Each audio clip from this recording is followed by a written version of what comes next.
Bonsoir à tous et bienvenue dans ce 19-20 pour une édition spéciale en direct du Salon de l'Agriculture depuis la porte de Versailles à Paris. La Picardie, deuxième région agricole de France, est très présente dans ce salon où la fréquentation ne cesse d'augmenter. Plus de 600 000 visiteurs. Avec moi tout au long de ce journal, nos deux invités, Marie-Sophie Laine, vice-présidente chargée d'agriculture au Conseil régional des Hauts-de-France. Et puis face à vous, Hervé Daven, céréalier dans l'Oise et administrateur national des jeunes agriculteurs. Bonsoir et merci à tous les deux d'être avec nous ce soir. Un JT spécial que vous pouvez également suivre en direct sur Internet et sur Facebook. Et pour aller au plus près de l'ambiance, vous entendez autour de moi, de ce salon, Thibaut Rissmann ira aux côtés des éleveurs et des animaux. Bonsoir Thibaut. Bonsoir Zora, j'ai plein de stars à vous présenter et elles ont hâte de passer à la télé. À tout de suite.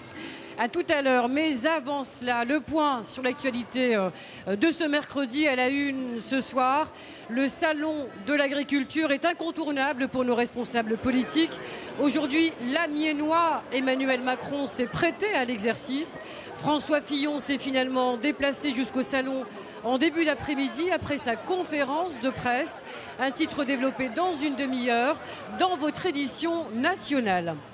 L'agriculture est en pleine mutation. Il y a ceux qui cultivent en utilisant les produits phytosanitaires et il y a les agriculteurs qui misent, eux, sur le bio. Entre maraîchage, céréales et vente de lait bio, les projets ne manquent pas. Un exemple dans la Somme avec Adrien Gavazzi et Marie Chambrial. On respecte surtout, c'est la longueur des fibres. Là, on voit que c'est 5-7 cm, c'est impeccable. Un cours d'agriculture en direct de l'étable. Alice est ici en stage chez un producteur bio, un univers qu'elle n'apprend pas forcément en cours. On compare le système conventionnel au système bio, mais au niveau agronomique, on en parle vraiment peu. On nous parle plus d'utiliser davantage de produits phyto, etc., mais pas moins.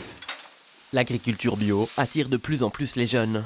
De quoi rassurer cet éleveur, lui qui a pris le risque de basculer dans le non conventionnel il y a 10 ans. Mes copains me disaient, mais t'es fou, quoi. Enfin, ça sert à quoi Nous, on a du blé à 250 €, qu'est-ce que tu vas t'emmerder, enfin, entre guillemets. Ça allait bien pour eux, donc ils ne voyaient pas pourquoi j'allais m'embêter à changer, quoi. Et aujourd'hui, c'est presque l'inverse, quoi. Il y a quelques-uns qui me disent, j'ai de la chance d'être en bio. Aujourd'hui, Emmanuel Decailleux gagne davantage, tout en produisant moins. Avec d'autres producteurs, comme ce maraîcher, ils vont bientôt ouvrir ensemble un point de vente en direct, un moyen de répondre à une demande grandissante.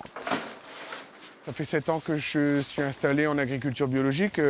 Aujourd'hui, on a plus de mal à produire qu'à vendre, en fait. Donc, tant que ça reste dans cette dynamique-là, c'est positif. Et puis, on s'améliore d'année en année au niveau technique, et ce qui fait qu'on produit un peu plus, et ce qui fait que, pour l'instant, ça marche, quoi. Ça a le vent en poupe. Les chiffres confirment ce succès. En Picardie, le nombre d'exploitations bio a été multiplié par 3 en 15 ans. On en comptait 100 en 2001, contre près de 300 aujourd'hui. Mais l'agriculture conventionnelle garde encore tout son poids. Les Hauts-de-France restent la région où l'on trouve le moins de surface cultivée en bio. Marie-Sophie Laine, le conseil régional encourage-t-il le bio? La Picardie, 1% de surface agricole en bio. En France, 4,9%. On est tout de même loin du compte. Oui, on est loin du compte parce qu'on a beaucoup plus de surface agricole utile aussi que d'autres régions auxquelles on nous compare. Mais le nombre de conversions est très dynamique. On en compte 125 en 2016. On est vraiment sur un rythme très dynamique. Il faut dire, et ça a été souligné dans votre reportage, que la consommation tire le nombre de conversions. On est sur des croissances parfois à 2 chiffres de la demande de bio. Et effectivement, toutes les filières sont en demande de production bio et nous encourageons donc fortement la filière à se développer. C'est un débouché économique comme les autres, j'allais dire. Mais le bio aujourd'hui est un débouché certain et qu'il faut valoriser à sa juste valeur. Alors l'absence de pesticides, on l'a dit, est répétée à l'origine de certains cancers. C'est donc meilleur pour la santé. Alors comment concrètement combler ce retard? Mais écoutez, ce retard, il se comble par la création d'une structure. On va créer une porte d'entrée unique pour les agriculteurs, pour être à la fois informés et pour être accompagnés dans la conversion. Vous savez que ces périodes de 3 à 5 ans de conversion sont très difficiles. Et donc plus l'agriculteur sera accompagné, rassuré et techniquement aussi conseillé, plus il y aura de conversion au bio. Mais il faut faire attention quand même, hein. Il faut qu'on soit très, très vigilant à bien structurer la filière pour que l'offre soit toujours en rapport à la demande. Mais c'est vrai qu'il y a un enjeu et il faut prendre les parts de marché maintenant. Alors Hervé Daven, vous êtes céréalier dans l'Oise, vous pratiquez l'agriculture raisonnée. En quoi cela consiste ? Bon bah écoutez, l'agriculture raisonnée en quelques mots, hein. Les générations ont évolué, nos parents produisaient en masse, on leur demandait de produire en quantité, en qualité. Nous aujourd'hui on utilise aussi des moyens technologiques, hein, des drones, les satellites, qui nous permettent justement d'ajuster au mieux et de piloter au mieux nos cultures. Donc voilà, on s'approche au plus juste et on est au plus près du soin des plantes de manière à répondre à une exigence et à un besoin. Marie-Sophie Laine, vous dites privilégier les filières courtes. En quoi cela consiste ?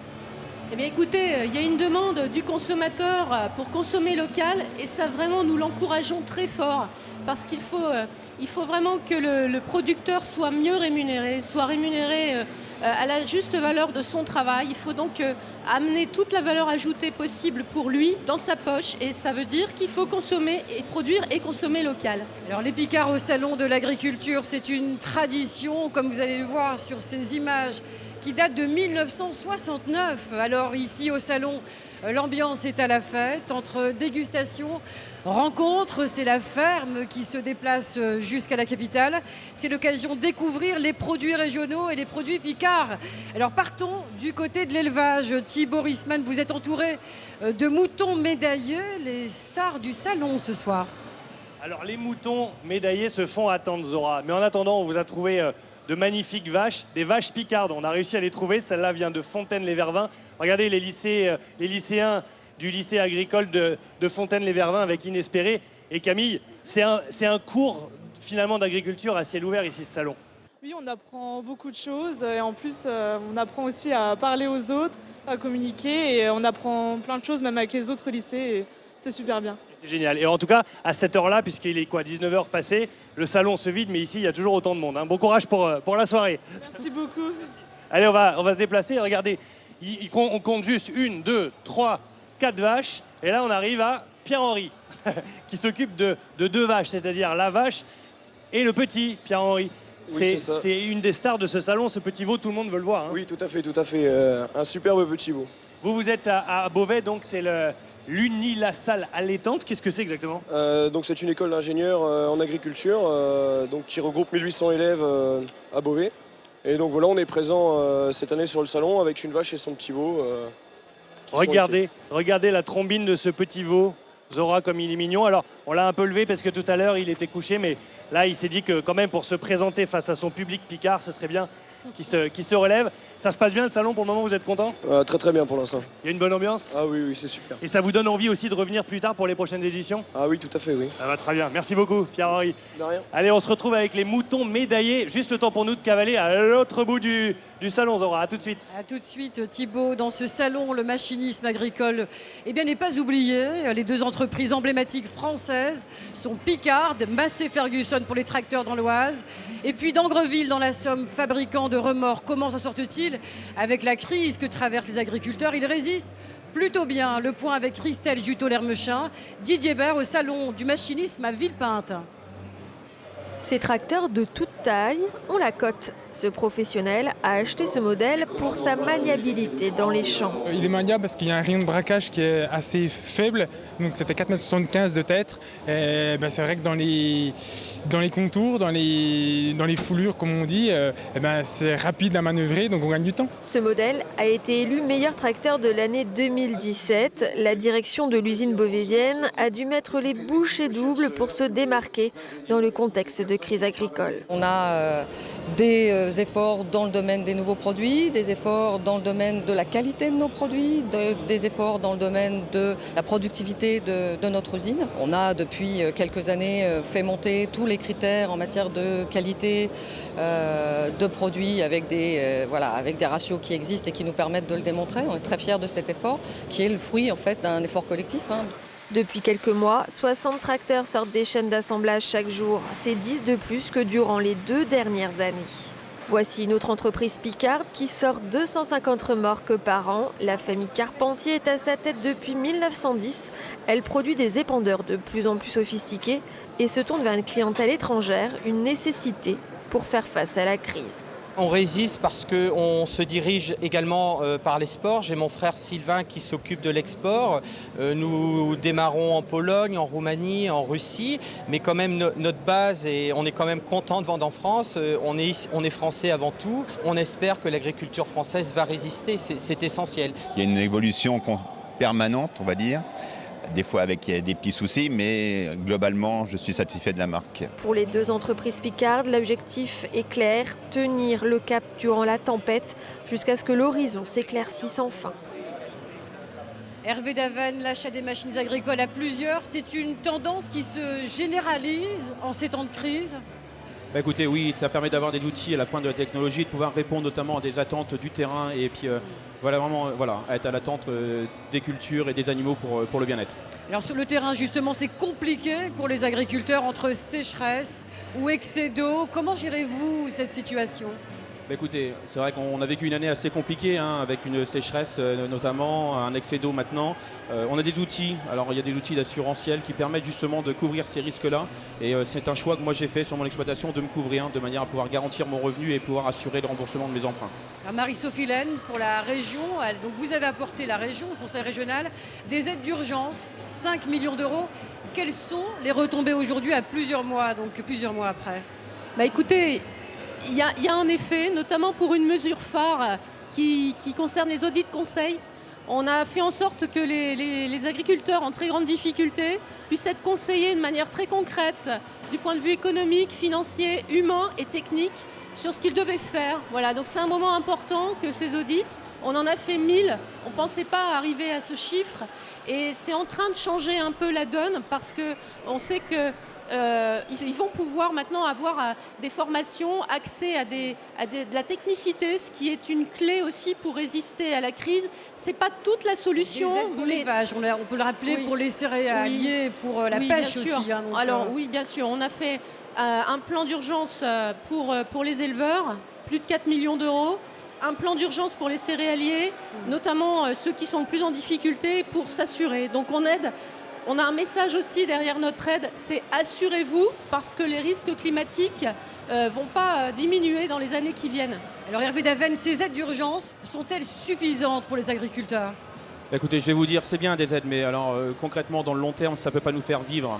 Nous, on défend et on le combat. Justement, alors, à quelle solution à long terme, vous pensez ? Les long terme, c'est justement de rémunérer les producteurs, que ce soit à travers des prix décents, notamment, et arrêter cet étau où l'agriculteur reste le premier maillon d'une chaîne, où on le compresse et on le resserre à chaque fois les prix de vente, et on subit malheureusement cela de plein fouet.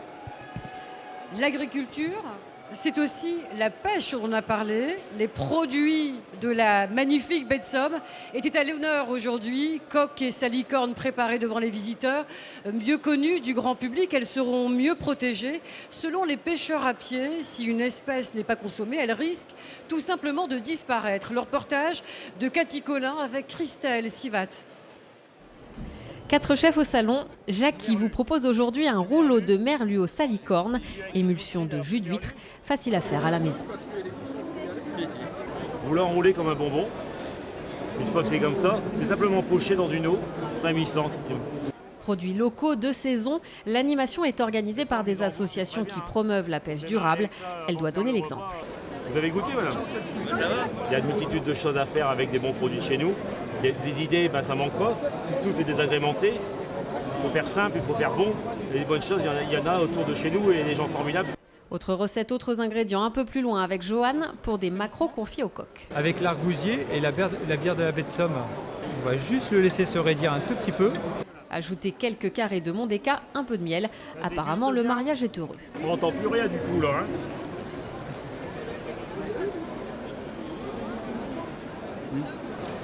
Un peu d'acidité, un peu sucré, salé, c'est très bon.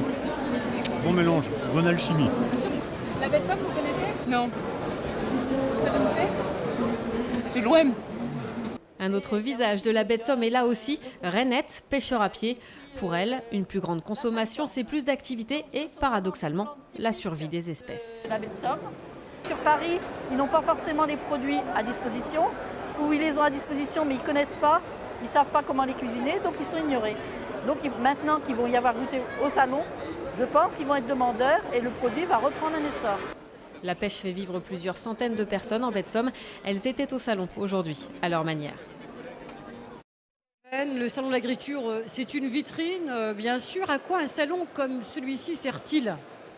Bah écoutez, c'est 10 jours. 10 jours où l'agriculture est à l'honneur sur tous les radios, tous les médias qu'on peut connaître, mais c'est également 10 jours où on peut communiquer auprès du citoyen sur le savoir-faire des agriculteurs, parce qu'on ne se rend pas forcément compte de la technicité du métier. On a peut-être une image de Martine à la ferme quand on était jeune, du petit livre qui était très agréable à lire. Mais voilà, c'est vraiment le communiquer, apporter des réponses concrètement aux citoyens qui se posent des questions chaque jour, notamment sur son alimentation. Donc on est présent, on répond dans la mesure du possible. Alors on le rappelle, notre région, la Picardie, a beaucoup de potentiel agricole. Première région française pour la pomme de terre, les betteraves et une place très importante pour le blé, entre autres. Marie-Sophie Laine, avez-vous des retombées sur les pôles de compétitivité? Vous savez, c'est Agro-Ressources, ce sont ces centres où on fait de la recherche agricole, mis en place il y a quelques années. Est-ce l'avenir de l'agriculture, pour conclure? Oui, en tout cas, c'est une partie de l'avenir de l'agriculture. Ce sont des champs qu'on soutient énormément en matière de recherche d'innovation, parce que, je vous donne un exemple tout simple, on a une filière lin qui est très présente en Picardie également, qui exporte aujourd'hui à 95% en Chine sa production, mais on pourrait en garder une partie, puisque le lin sert aujourd'hui à composer des matériaux pour l'industrie automobile, demain sans doute pour l'industrie aéronautique. Et on pourrait donc garder, déjà développer le volume et garder notre production tout en la valorisant mieux pour le producteur. Donc c'est typiquement le genre de recherche qu'on mène sur des programmes qui sont menés par le pôle de compétitivité IAR. À suivre. Alors, on poursuit avec le trophée national du lycée agricole. L'une de nos équipes suit le lycée de la Thiérache dans le département de l'Aisne, parmi les 50 lycées français à concourir. Les lycéens sont venus jusqu'au salon avec leur vache rouge flamande, appelée Inespérée. On la voit pratiquer ici l'épreuve de manipulation en toute sécurité. Une belle expérience pour ces jeunes picards. Écoutez leur enseignant de zootechnie, Laurence Goussen. On est dans le nord de la France, ils côtoient, on va dire, des étudiants ou des élèves du sud avec de la vache allaitante, des petites races locales. Donc c'est aussi une certaine mixité, diversité. C'est une opportunité pour eux, on va dire, de discuter et d'échanger avec d'autres écoles, d'autres horizons, d'autres façons de faire, d'autres façons de produire, d'autres. Voilà. Pour moi, c'est aussi l'intérêt. Alors, et pour connaître la suite de l'aventure de ces lycéens de Thiérache, ne ratez pas le grand format diffusé ce samedi dans notre 19-20 du week-end. Et tout de suite, on retrouve Thibaut, bien sûr, avec les moutons médaillés, Thibaut, les stars du salon cette fois. Exactement, Zora, on les a trouvés, ces fameuses stars médaillées. Regardez, il faut se baisser. On va se baisser, je vous présente le numéro 40-147. Allez, lève la tête, mon pépère, montre comme tu es beau. Et regardez, il a eu le premier prix. Premier prix viande, il a été récompensé dimanche. C'est une ferme de l'Oise, représentée par Michel qui est avec nous. Bonjour Michel. Bonjour. C'est quand même une reconnaissance. Ce prix pour un salon de l'agriculture, c'est important pour vous? C'est très important parce que c'est une vitrine du travail fait toute l'année et c'est un petit peu enfin une récompense, même si ça ne gagne rien directement, mais c'est une récompense de tout ce travail accompli tout au long de l'année, comme je disais. Et ça récompense l'agriculture picarde aussi, l'agriculture isarienne. On représente notre terroir, évidemment. Ouais. Et en plus, la présence à Paris, bien que ce soit bien du travail, ça permet de se faire connaître auprès des étrangers. Et ça nous apporte des débouchés en plus, quoi. On le reconnaît parce que c'est le seul qui est tondu par rapport à celui-là, dont on peut faire un super pull. Hein. Oui, mais bon, c'est pas le but premier. Lui, c'est un géniteur, c'est un bélier de reproducteur qui nous permet d'avoir des animaux qui sont de bonne conformation par la suite. Voilà. Très bien, merci beaucoup. Voilà. Je précise que vous êtes dans la ferme à Caisnes, C-A-I-S-N-E, dans l'Oise. On va ouvrir ça. Allez-y. Sans que les animaux s'en aillent, évidemment. On va les rattraper. Pour vous présenter d'autres picards bien connus, regardez-les comme ils sont beaux, avec leur Auguste Escoffier, les disciples d'Auguste Escoffier. La Picardie, c'est aussi des produits du terroir, évidemment. La baie de Somme, parce que là, on en revient. Et on était sur le stand Mr Goodfish, sur le grand stand de région de Hauts-de-France. Et on a dynamisé des recettes, différentes recettes avec des bons produits de chez nous, l'argousier, les plantes halophiles qu'on va voir bientôt. Donc des idées de recettes toute la journée. Très bien, merci beaucoup, merci d'avoir fait le déplacement jusqu'à nous. La Picardie est représentée au Salon de l'Agriculture. Zora, vous l'avez vu, on vous l'a montré. Alors on les félicite. Le cheval de Helson aussi, lui, participe au salon parmi les chevaux de territoire de la Société française des équités de travail, comme les boulonnais ou les traits du Nord, attelés et montés. Il fait preuve de sa polyvalence 2 fois par jour, mais c'est un environnement qui peut être perturbant, bien loin de son milieu naturel. Laurent Pénichou avec Jérôme Marignon, regardez. Le petit cheval à la capitale. Colorado et Colza, des jeunes de 5 ans, sont venus porter le flambeau dans le concours de la Société française des équidés de travail. C'est un événement, car ce n'est que la 3e fois que le Henson participe. Ils vont bien là, les petits ? Oui, ils vont très bien. Ils ont même un peu trop le punch, mais bon, autant ça que... Colorado va bien, merci pour lui. Colza, un peu moins. Les premiers jours se sont bien passés, mais depuis, il déprime. Le bruit, le monde, il a le mal du pays. Donc il faut le faire marcher, le faire boire, manger, pas forcément, surtout s'hydrater. S'hydrater et puis disons, leur donner du moral, quoi. C'est un peu comme tout le monde, hein. Comme dire à l'autre, allez viens, on va boire un petit coup, ça ira mieux, quoi. Bah, lui c'est un peu le genre, quoi. Le salon de l'agriculture, c'est une vitrine idéale pour le Henson, peut-être plus que le salon du cheval. Si on l'amenait au salon du cheval, par exemple, on n'arriverait pas à toucher autant de personnes parce que finalement, ici, il y a aussi beaucoup de cavaliers de loisirs. Voilà, vous pouvez applaudir. Nouvelle expérience pour Colorado. Il est monté par des jeunes cavaliers de lycée agricole qui participent à un challenge. C'est pour eux aussi une grande première. Lucie, Emma et Jordan découvrent le Henson.